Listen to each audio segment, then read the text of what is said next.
everybody. Welcome to Health Life Design Podcast. And today we're talking to Riccardo Bernabei from Molo Bar down at Woolloomooloo Wharf. But we're going to hear about Riccardo's backstory, where he started, well, not where he started, but where he spent a lot of time in New York, pounding the pavement in the New York Stock Exchange. Welcome, Riccardo. Thanks, John. Thanks very much for having me. Now, that's quite an introduction, is it? But I do want to go back to New York, your days in New York, because you spent a lot of time there, and that will help us understand how you got involved in hospitality. Yeah, to be honest, I was a trader in New York for 16, 17 years, and obviously living in Manhattan was very exciting times. It was the very late 80s. I think the best time to be in New York, especially if you're going to be a trader, markets were completely crazy and not so regulated. So it was a fun time. It was I learned a lot. I was lucky enough to eat and drink in some of the best bars and restaurants around the world. It was quite a ride. But I must say, the 80s, what a decade that Absolutely. was for those of us that were fortunate enough to live part of it. So I hear what you're saying there. But 15 years is a long time in Manhattan, and what a place that is to work and to live that lifestyle. It was super exciting. I mean, I can honestly say there wasn't a day that passed that I didn't get up in the morning and could not wait to get to work. It was just the buzz. It was a movie. It was fantastic, and obviously we made some fantastic friends. I mean, amazing friends that I still have to this day. But yeah, fantastic. So, how does one trading the world stocks end up in hospitality at this beautiful little boutique bar called Molo Bar in Woolloomooloo, Sydney, Australia? Well, that's also a good question. It was probably something that people tried to talk me out of. I'd moved back to Australia and worked for a firm who had lost in nearly everybody, 698 staff on September 11. So there wasn't much left of the firm. We rebuilt the firm, and the firm is doing very well at the moment. I was just a very good customer down at Manta Restaurant, which is owned by a very good friend of mine, business partner, but more than that, like a mentor, you could say, a gentleman by the name of Rob Rubis, who owns Manta Restaurant and Molo with myself. And I'd just been speaking to him about it, and I said, Rob, this is something I really want to do. I want to do this little wine bar. I want to have this little bit of space that belonged to Manta, sandwiched between, China Doll and Manta. And it's just, I don't know, it was just something I felt like I really wanted to do. Rob said, mate, I love you dearly. Please don't do it. It's going to be it's just such hard work. And I don't think you realize how much work is involved. You sit on the other side of it and you enjoy, a great meal or a drink in a great bar. But the work that goes on behind the scenes to give you that seamless service or that seamless experience is very involved. So Rob and I spoke for a few weeks, I guess, maybe a month or two about the idea. I was a bit bored with trading. It'd become very litigious. It'd become the soul had been taken out of it, I should say. It had become very electronic, and it was just something that I was just getting quite bored with. So Rob finally agreed. He gave in, and here we are, three and a half years later. Yeah, I must say it's great to, and I'm seeing the passion that's coming out in you in this. And when we make those life changes, often it's the passion that drives our success. And I must say, well, on a surface, it looks like you've made a success out of Molo Bar because it's constantly busy. It's constantly turning over clientele, and I've been there to experience it. I've seen it. What do you think is part of its success? I think its success is the fact that it was very different. The idea was to do something completely Italian, and really give people something that I didn't think existed in Sydney. And what I mean by that is, don't get me wrong, there's loads of fantastic Italian restaurants and very talented people doing some great things, and there's loads of guys doing great bars. But I wanted to bring it all together, and I think simplicity was the key for me in particular. I wanted to keep it super simple.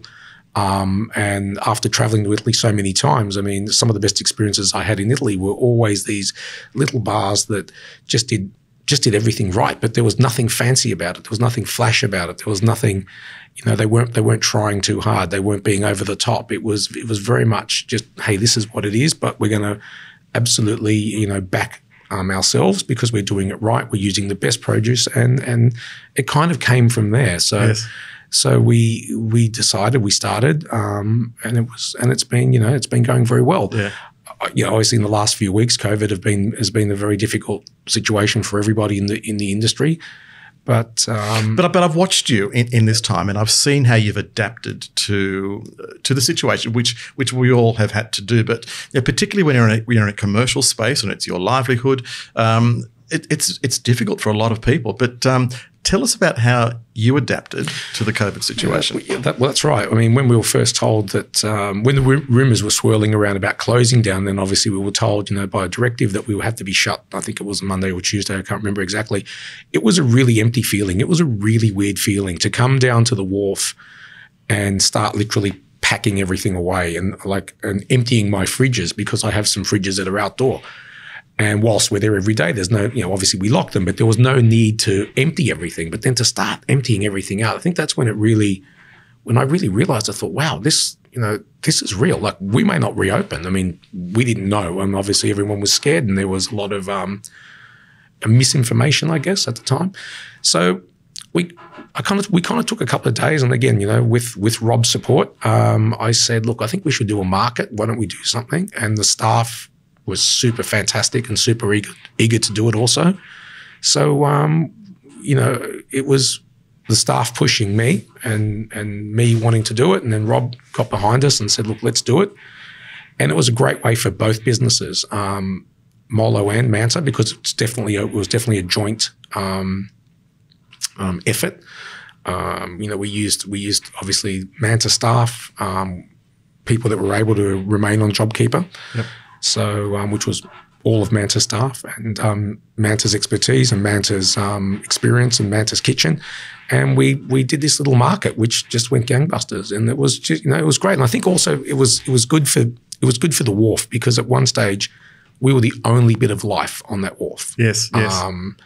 And I have pictures in my phone now where the wharf is completely deserted. And in all my years of being back in Australia, I've never seen the wharf like that. I must say, I saw that, and a few times I walked past it, and it was quite an eerie experience, because that place is never silent. No. And to see that, I reacted, and I went, "Wow, this is real. This is real." It was real. Yeah, it was real. And again, I think for about the 7 or 8 weeks that we went with the market, was fantastic. And so tell me what the market involved. The market involved basically going back to basics, and obviously removing all the tables and chairs because we weren't allowed to have anyone's seat. We got together with the chefs and we put on some Manta classics. Like, for example, we did the seafood pie, which is still on the menu today. And so we decided to make everything that people could take home.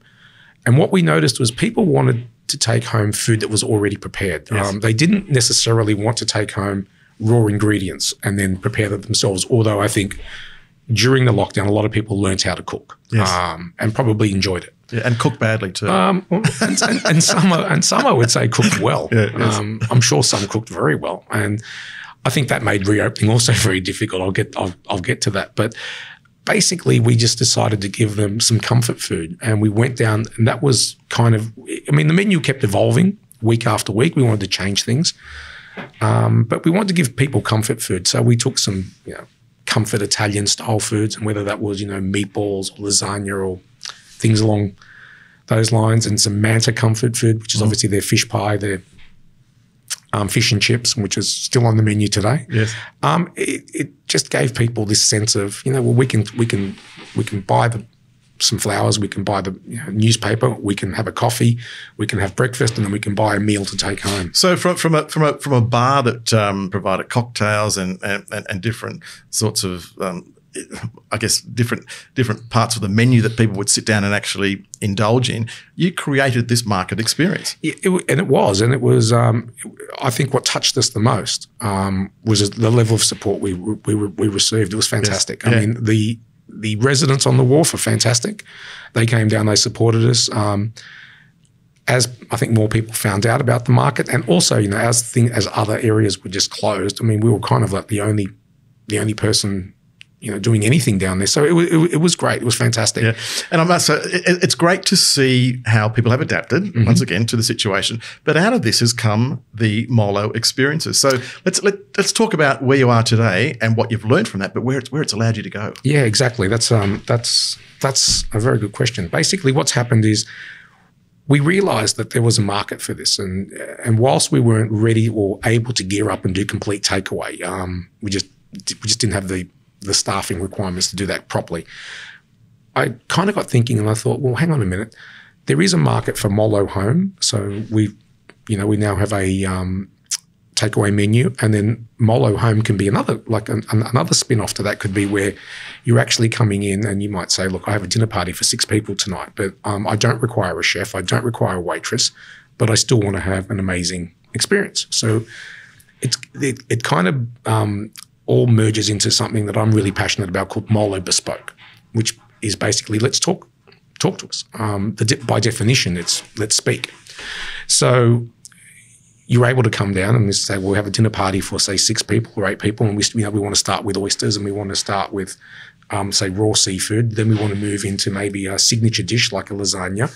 Obviously, you have to be mindful, because if they're not prepared to cook at all, we have to prepare stuff that is very easy for them to execute.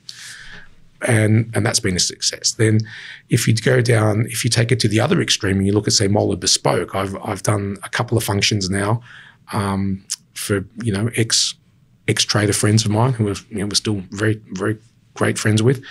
And we've done the entire experience where we bring our, head chef, we bring our most experienced wait staff, and we've done a complete menu. And we'll then introduce each course. We'll match it with wine.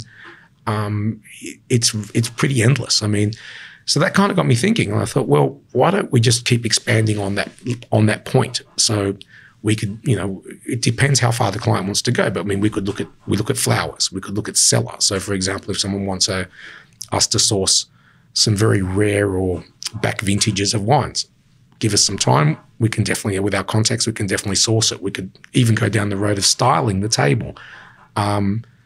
It all blends into what Molo Bespoke is. So Molo Bespoke is purely about, let's have a discussion. Yes. Tell us what you think, what you like, where you want to go, and then we'll come back with hopefully what meets the clients. I love it. So you've almost become this bespoke exclusive providor and event company that creates these experiences that people are now looking for, because we can't have the experiences that we were traditionally used to or took advantage or took for granted, I should say. True. Yeah. True. It's, whilst we're not an event company, and I want to slightly shy away from that, we're more about just giving you this amazing bespoke dinner party experience. Love it. So tell me about Molo Boat.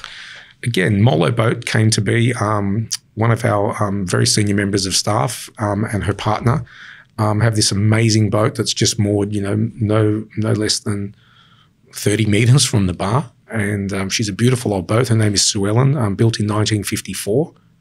57, 54 foot in length, and just a gorgeous timber boat. So again, it just kind of got me thinking about how we can merge this Molo Bespoke experience into Molo Boat. And, especially coming into spring and summer, we're able to offer cruises. We're small, we're nimble, so we're able to do things for 90 minutes, 2 hours, when most big boat rental firms want a minimum of 4 hours to be on the harbour. I personally think 4 hours is too long. I think people get bored. Depends on who you're with, isn't it? Yeah, it's true. It's true. But I think offering a 90-minute or 2-hour cruise is fantastic, and I think we're able, obviously build the entire experience where you could meet at the bar, and the experience begins with a glass of champagne or a glass of prosecco, to the boat experience, to then come back to the bar in the VIP section and have you continue the rest of your celebration, whether it's a birthday or a hen's party or whatever it might be, or it might just be an intimate dinner for 2. But again, I mean, there's many things we can do with it. It also increases our footprint by having another, avenue to sell. And again, we work with Manta on this as well. So Manta has Manta at Sea, where, you know, they will offer a different experience, and they may go down the road of offering, you know, lobster and caviar. I'm a bit more simple in the sense that I want to keep things simple. Yes, and it's a point of difference as well. Yeah, and there has to be a point of difference. Yeah. So, you know, we're between both businesses, we've got some great. Yeah. Do you know? And I don't mind celebrating this, and this is before I knew about the boat, Sue Ellen, is that I walked down through the wharf on one occasion, and I saw this very generous wooden hull that sat with it oozed character, sure. And it sat amongst these white, what I call almost super yachts down there at the wharf, and Sue Ellen just stood out, and I thought, that's the boat I want to be on. Yeah. And you may remember me saying this to you, and then I realised it was associated with Molo, and I think that's also part of your point of difference. You've got this incredible sense of naivety about the location, about what it is, but it's understated class, and I think that's part of Molo's brand. There lies the question, can you replicate that? I mean, can Molo pop up somewhere else, or is it because it's unique to the location? Again, I genuinely believe as long as we stay true, and we have, everything we do is always just run around this one quote that is on our website. In fact, I had it tattooed only about maybe 6 months after I opened, and that is, simplicity is the ultimate sophistication. And I wish I would have said it, but it was said by Leonardo da Vinci in 1452. Yes. And if you think about that, it's just keeping it simple, but by keeping it, it's very hard to keep things simple. Yes, it's extremely difficult. It is, extremely difficult. Yeah. Whether it's food, whether it's you know, the appearance of the venue, because if you keep it too simple, then the people say, well, people just won't get it. But keeping it simple and sophisticated is difficult. Well, I go back to what I said, understated class. That's how I see it as somebody who visits the location. That's what it represents, and it's part of its unique quality. But another thing that I see, and part of our discussions here, is to celebrate success of businesses. That for people who have been through you know, adversity and success and all the rest of it, not suggesting you've been through either one of them, other than we are celebrating what you've actually created today. And I think part of what I see as success is you are the front person. And my whole thing about brand these days is to celebrate the person behind the brand. It's about authenticity, credibility. I keep saying in every podcast, but they're also the brands that I like to introduce to this, because there lies consistency. But that's what you have. You have this front of person that appears to always be there. Now, that's a clever act, because you cannot be there the amount of time that is open all the time. But it's about how you manage that, and that's part of your brand. It's difficult. But having said that, we've got great people around us. So the philosophy, I think, is there. And, you know, I can be difficult. So it's always about being simplistic. It's always about being just giving the customer what we believe is our product, and that's something that we've really worked very hard on. As far as being the guy who's always there, I still get excited. I mean, come a Friday lunch on a beautiful day, I'm there. I'm saying let's get this party started, kind of thing. Yes. I also get there every single morning at about 8 a.m. in the morning, and I have this ritual where I have to set up the bar. Yes. And whilst I don't pack it down, thank God, I do set it up. And I just go through the motions of just doing it. And while I'm doing it, I'm just thinking about the day. And, you know, there's good and bad. There are days that you're just unexpectedly busy, and there are days that you think you're going to be busy and you're not. But I mean, overall, it's been great. Yeah. How do you manage staff? And I don't give anything away that you don't wish to, but customer service is incredibly powerful these days if you get it right, and so many people still get it wrong. I've seen your staff. I see how they turn up. They work solid shifts. Absolutely. They're always smiling, and they remember name. And how do you create that culture? John, that's another great question. Basically, the wharf is like it's like one big family, and not most, but a fair amount of our patronage comes from the wharf. It comes from the residents and the residents nearby. And there's this sense, and I think this is something that we've taken from Manta as well, where we're a very friendly restaurant. We're a very open restaurant bar. And what I mean by that is when people, I'm setting up in the morning, people are jogging, or people are walking their dog, or people are taking their baby for a walk. And, everyone says hello. Everyone says, oh, hi, how are you? Everyone's interested to know how you're coping, how you're going. And so from the staff point of view, it's somewhat easier for them because, yes, we do get a lot of our regulars come back all the time, but they're very friendly. They're very open regulars. I mean, like on a Wednesday night, we all know that there will be, a table of 10 and my staff now know them, well. And they'll bounce around between both venues. So it's not a transient group of customers. Yes. I would say for at least 60 or 70%, we know who is coming into the bar and they're coming back, and they kind of use it as a little bit of their own, an extension, I guess, of their own little living room. So on that, does one have to book to come into the bar, or is it walk in? Look, it's a bar. So at the end of the day, people should be able to walk in. Yes. The problem we've had of late is that it's been very, very busy, and with COVID restrictions, we've had to remove tables, we've had to socially distance our space. So I think it's best to book, just so people aren't disappointed. I mean, I think what's heartbreaking is when you have beautiful weather on the weekend, we turn away 100 people. Yeah. And these are people that we know as well, like people that have been, coming and supporting us, but they physically look at the place and there's nowhere to sit. And unfortunately, when we were operating normally, Manta has a bar, so we could say, look, just sit in the Manta bar for 10 minutes, have a drink there, then we'll bring you over. But as we all know, there's no sitting at a bar allowed at this stage. So it's been challenging. But I would say overall, probably best to book. Yes. But absolutely, we're a bar. Come on in and have a seat. And how would you describe your cuisine? It's obviously Italian. I think the beauty about Molo is that we're not tied to one cuisine. So I'm not boasting to be a Roman restaurant or a Tuscan restaurant or a Milanese restaurant. It's definitely coastal. So I think our menu is probably better suited to warmer weather than cold, heavier style food. So I would challenge that because I've been there in winter and summer, and I've enjoyed it immensely, which is why you're here. True, absolutely. I think for me, I just love the Italian summers. So that was the initial focus, but.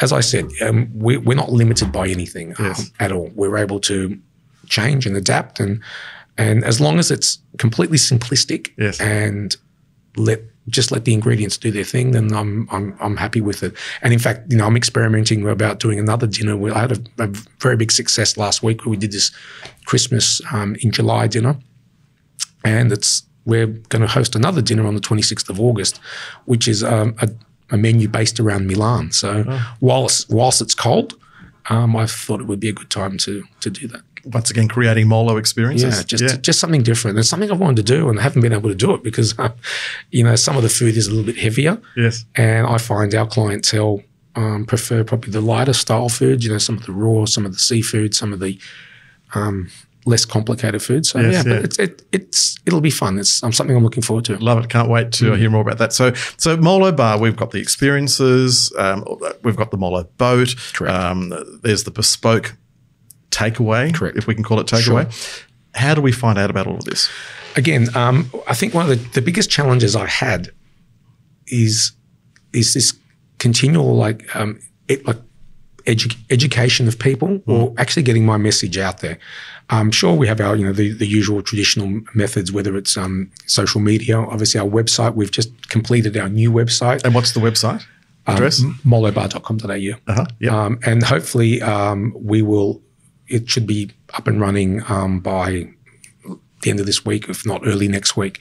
But when you take on being an all-Italian wine bar with all Italian wines and Italian food, and you do that on Woolloomooloo Wharf, where the clientele know exactly what they want, and people ask for a certain wine, but there are 2,500 wine varietals in Italy.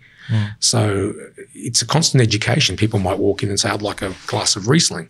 Whilst Riesling exists in Italy, it's not a very big consumed wine. So we would offer him something like a Pigatto, for example. It's another grape from the north or a Nardonnay from Piedmont. And people go, well, I just really want a Riesling, but we don't really have Riesling, but try this. So it becomes an education process, but they love it. They've learned something. Because it's coming from a place of authenticity. And when you give people the trust, they're willing to take those, or they're willing to trust. And clearly that's part of the brand. So as you heard, everybody, hop onto the website. That's molobar.com.au and or I guess phone the bar directly. I think it's best for us if you just if you phone the bar. We're super happy to take your inquiries or your requests. Come down and enjoy it. Absolutely, and I encourage you to enjoy at least one of the Molo experiences, as I have done on many occasions. Would you please thank Riccardo Bernabei from Molo Bar for joining us today? Thanks very much, John. Thank you. Thank you.